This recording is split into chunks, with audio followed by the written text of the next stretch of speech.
өдрөөс бас улсын хэмжээнд 1-р ангийн бүртгэл захимаар эхэлсэн тий. Тэгэхээр одоо цэцэрлэгийн бүртгэл бас үргэлжлээд явж байна. Ер нь иргэд маань бүртгүүлэхдээ бас юун дээр анхаарах шаардлага байна. Товчхон одоо яг бүртгүүлэх үе шатын талаар танилцуулах юм бол энэ жилийн хувьд бол ийм Монголын системээр улсын хэмжээнд 1-р ангийн эсэлтийн бүртгэлийг зохион байгуулж байна. За 8 сарын 1-ээс бас цэцэрлэгийн эсэлт бүртгэлийг нийслэлийн хэмжээнд бол бас ийм Монголоор эхэлсэн явж байгаа. За өнөөдрийн байдлаар бол цэцэрлэг дээр бол 94,000 гаруй хүүхэд бол эсэх хүсэлтэд илгээсэн явж байна. За өчигдөр 1-р анги эхэлсэн үүнээс бол нийтдээ 75,000 хүүхэд 6 настай байгаа. Энэ хичээлийн жилд тэр хүүхдүүдийн маань одоо бүртгэл нь эхэлсэн. Одоогийн байдлаар бол 5,000 гаруй хүүхэд бол эсэлтэд баталгаажуулсан. За бүртгүүлэх боломжтой төлөвшөлтсөн 32,000 гаруй хүүхдүүд байна. Цэцэрлэгийн бүртгэл бас одоо дуусаад үргэлжлүүлээ 9 сард дахиад эхлэх юм мэдээлэлсэн л да.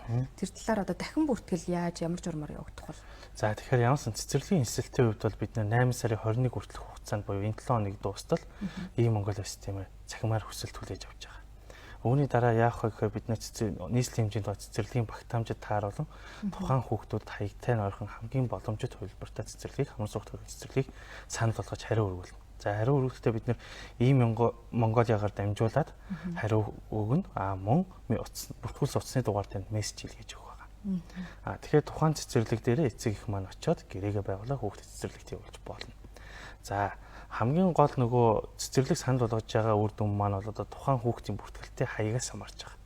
Тэгэхээр эцэг их маань тухайн хүсэлтийг илгээхдээ хүүхдийнхаа хаяг буюу өөрийнхөө оршин сууж байгаа хаягийн мэдээлэл үнэн зөв байлагт анхаарах шаардлагатай. За үүнд юу вэ гэхээр иргэний улсын бүртгэлийн тухай хуульд болохоор 180 хоногоос дээш хугацаанд амьдран сууж байгаа иргэний хаяг бол байнгын оршин суух хаяг гэсэн хуулийн заалт байна.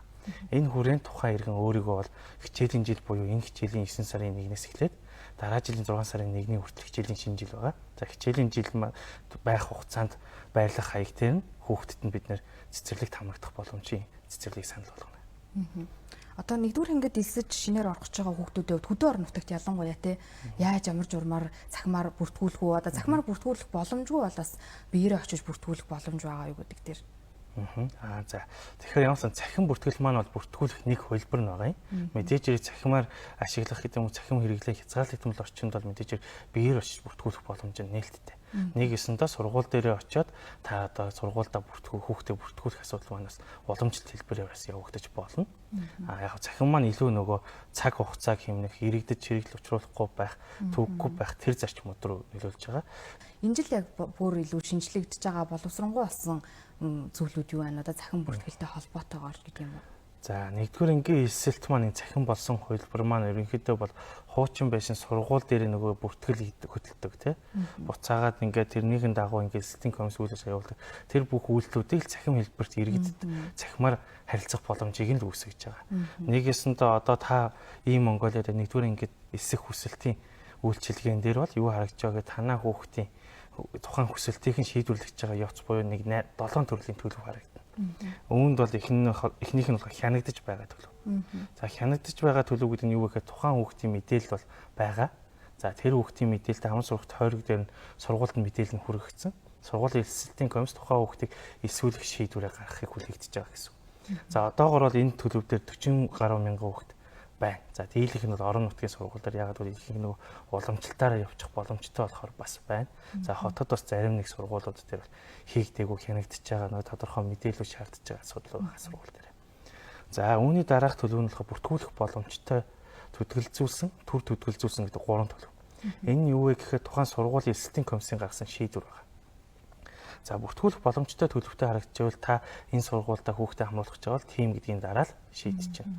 За иргэдийн зүгээс нөгөө санамсаргүйгээр үгүй гэсэн асуудал хийчихэд одоо яана гэдээ бас холбогдож байна. За энэ тохиолдолд бид нэр бол тухайн үед л нэг удаа бол нөгөө тухайн хийсэн сонголтыг нэг удаа буцааж өгөх боломж байгаа. Гэхдээ энийг аль болох гаргахгүй тухайн нэг шийдвэр гаргаж байгаа болохоор зөв гаргаасаа гэж хүсмээр байна. За дараагийнх нь бол төр төдөлзүүлсэн гэж. За төр төдөлзүүлсэн шийдвэр ямар тохиолдолд гардаг вэ? Тухайн хүүхэд тэр хаяг дээр амьдарч байгааг нотлох шаардлагатай бичиг баримтууд мэдээлэл хүрэлцэхгүй байгаа гэсэн. За хэрвээ ийм төлөвтэй байвал та нөгөө тухайн сургуулийн утасны дугаар бол мэдээлэл бид нэр өгж байгаа. Тэр сургуультай холбогдоод энэ яагаад ийм шийдвэр гаргасан бэ? Ямар бичиг баримт шаардлагатай гэдгийг хэлээд очиод уулзах хэрэгтэй. За мөн төдөлзүүлсэн дээр мөн адил тухайн эсэлтийн комисс гаргасан болохоор тэр эсэлтийн комиссаас асуулах шаардлагатай. За баярлалаа танд. За үзэгчдээ зочны ярилцлагын цаг танд хүрлээ. За бид мэдээллийг боловсролын ерөнхий газрын захин шилжилт нэгдсэн статистикийн газрын дарга мөнх санчиртай ярилцаж за захин бүртгэлтэй холбоотой мэдээллийг хүргэлээ.